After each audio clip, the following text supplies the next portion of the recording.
Electrohomoeopathy से लाइलाज बीमारियों का इलाज संभव। इलेक्ट्रोहोम्योपैथी चिकित्सा पद्धति की रिकॉग्नाइजेशन की लड़ाई अंतिम पड़ाव पर। ईएचएफ पंजाब के आह्वान नेशनल साइंटिफिक रिसर्च सेमिनार में देश भर से जुटे वरिष्ठ इलेक्ट्रोहोम्योपैथी प्रैक्टिशनर। खबर बठिंडा से। इलेक्ट्रोहोम्योपैथी फाउंडेशन पंजाब की ओर से इलेक्ट्रोहोम्योपैथी चिकित्सा पद्धति के जनक काउंट सीजर मैटी के 214वें जन्मदिन के उपलक्ष्य में national scientific research seminar of electrohomeopathy का बठिंडा में आयोजन किया गया। इसमें पूरे देश भर से वरिष्ठ डॉक्टरों ने भाग लिया। इस दौरान विधानसभा के speaker Kultar Singh Sandhwan, supreme court के senior advocate Padma Shri doctor professor Romesh Gautam, district legal services authority के चीफ सिविल जज cum CJM Suresh Kumar Goyal, electrohomoeopathy foundation के national president doctor Parminder Pandey, national vice president doctor professor Harvinder Singh अलकैमी, national general secretary doctor Surendra Pandey, विधायक और पूर्व मंत्री फौजा सिंह सरारी, फॉरेस्ट विभाग के चेयरमैन राकेश पुरी, शुगरफेड के chairman advocate Navdeep Jidda, Punjab medium industry development board के चेयरमैन नील गर्ग और बठिंडा के विकास मंच के प्रधान श्री राकेश नरूला आदि ने भाग लिया। बठिंडा के managing director professor Harvinder Singh electrohomeopathy foundation Punjab की ओर से डॉक्टर वरिंदर कौर ने कहा कि इलेक्ट्रोहोम्योपैथी से लाइलाज बीमारियों का इलाज संभव है। बाकायदा आईडीसी को इस बाबत क्लिनिकली एविडेंस सहित रिपोर्ट सबमिट की गई है। सैकड़ों केस हिस्ट्री इस बात के सबूत हैं। सर जिवें कि तुसीं जानते हो कि अज का जिहड़ा साडा प्रोग्राम सीगा ये नैशनल बॉडी का इलेक्ट्रोहोम्योपैथी फाउंडेशन का प्रोग्राम सीगा। साडे सारे नैशनल प्रेजिडेंट्स जिहड़े हैगे ने ते जिन्ने भी स्टेट प्रेजिडेंट्स इत्थे पहुंचे हुए सीगे ऑल ओवर इंडिया तो ते बाकी जिन्ने भी पंजाब दे डॉक्टर साहिबान सीगे इलेक्ट्रोहोम्योपैथी दे वो भी इत्थे आए हुए सीगे। खुद जिहड़े हैगे आ मंत्री जी एमएलए साहब अपने कोल पहुंचे हुए ने, उन्होंने सारी टीम आई हुई सीगी। बहुत वधिया प्रोग्राम रहा। आज डॉक्टर काउंट सीजर मैटी का 214वां 214th बर्थडे है, तो उनका जो बर्थ सेलिब्रेशन जो है वो Punjab unit of electro homeopathy foundation जो मना रही है, जिसमें बहुत सारे लोगों ने पार्टिसिपेट किया है। और जो काउंट सीजर मैटी जो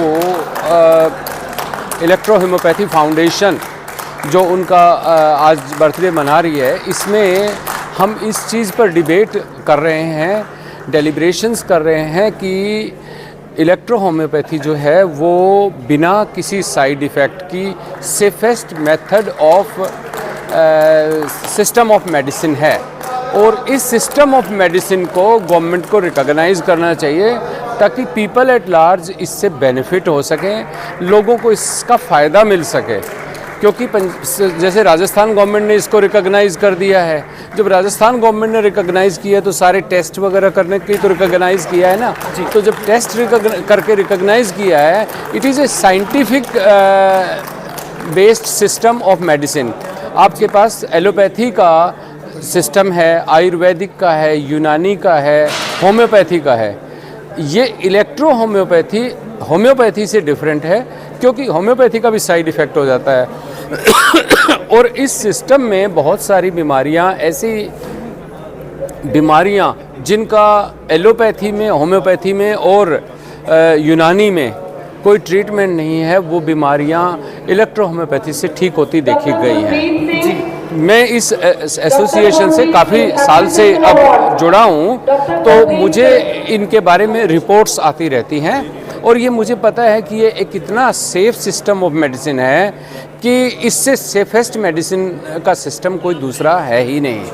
जी, आपने बताया सर आप एडवोकेट भी हैं सुप्रीम कोर्ट ऑफ इंडिया के। जी, और क्या क्या अभी इस हिसाब से, क्योंकि आपको तो आप कानून के जानकार हो, तो क्या क्या अभी टेक्निकल इश्यूज़ आ रहे हैं इसको एक सरकारी मान्यता देने में?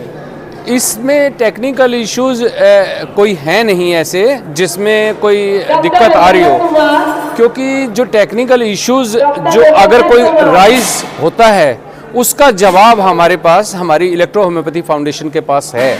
उस जवाब के साथ हम तैयार हैं, बट वो क्वेरी तो उसके बारे में करें कि इसके को कैसे साइंटिफिकली इम्प्रूव करें। अगर हम इसको साइंटिफिकली हमसे कुछ भी पूछेंगे, आईडीसी कॉन्स्टिट्यूट करी है गवर्नमेंट ने, बट आईडीसी हैज़ टू सी, ये नहीं है कि 4 सिस्टम ऑफ मेडिसिन हो गए उसके बाद 5वां नहीं हो सकता। क्यों नहीं हो सकता? 6ठा भी हो सकता है, 7वां भी हो सकता है, क्योंकि जैसे जैसे हम डेवलप करते जा रहे हैं वैसे वैसे हमारी हर फील्ड डेवलप होता है, तो मेडिसिन का फील्ड भी डेवलप हो रहा है।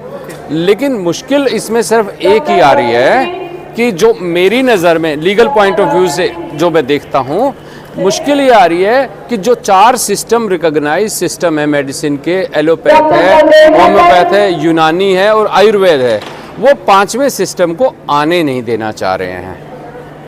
मेरा नाम डॉक्टर सुरेंद्र पांडे है, national general secretary electrohomeopathy foundation.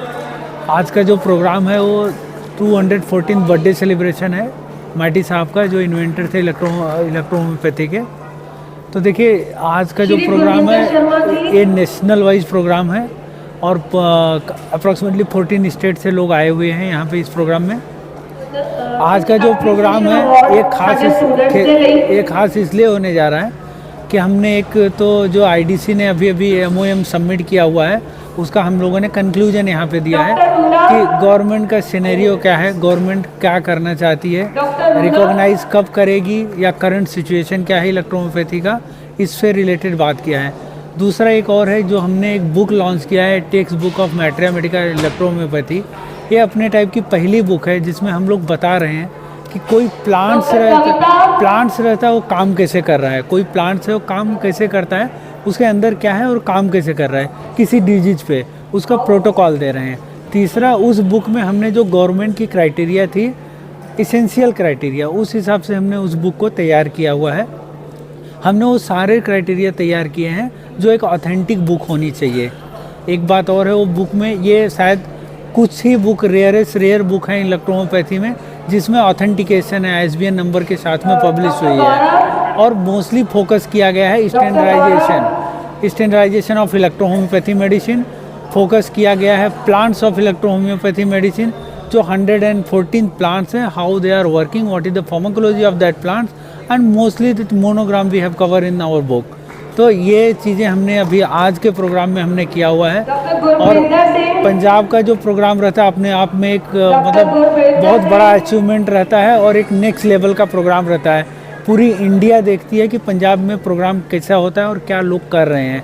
हमने आज के प्रोग्राम में यहाँ पे मिनिस्टर साहब आए हुए थे। भगवंत मान साहब ने फरवरी 2018 में बोला हुआ था कि इलेक्ट्रोहोम्योपैथी जो है रिकॉग्नाइज होना चाहिए। तो हमने आज मिनिस्टर साहब के द्वारा ये भी देखा है कि बुलवाया है कि इलेक्ट्रोहोम्योपैथी रिकॉग्नाइज करवाने के लिए आप लोग ट्राई करो। सर ने एश्योरिटी दिया हुआ है, आप लोग देखे रहेंगे कि एश्योरिटी दिया हुआ है कि इलेक्ट्रोहोम्योपैथी की आवाज़ दिल्ली में भी उठाई जाएगी और राजस्थान के बाद पंजाब स्टेट बनेगा जिसमें इलेक्ट्रोहोम्योपैथी रिकॉग्नाइज होएगी।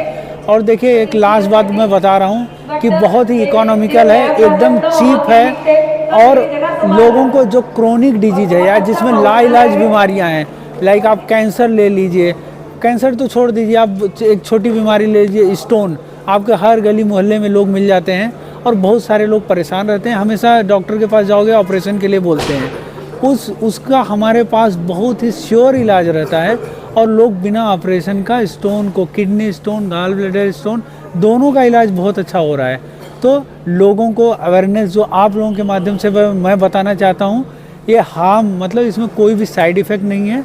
लोगों तक आप लोग पहुँचाइए ये न्यूज़ कि लोग हमारा इलेक्ट्रोहोम्योपैथी यूज़ करें और इससे बेनिफिट लें। ये बहुत ही सस्ता इलाज है। Thank you.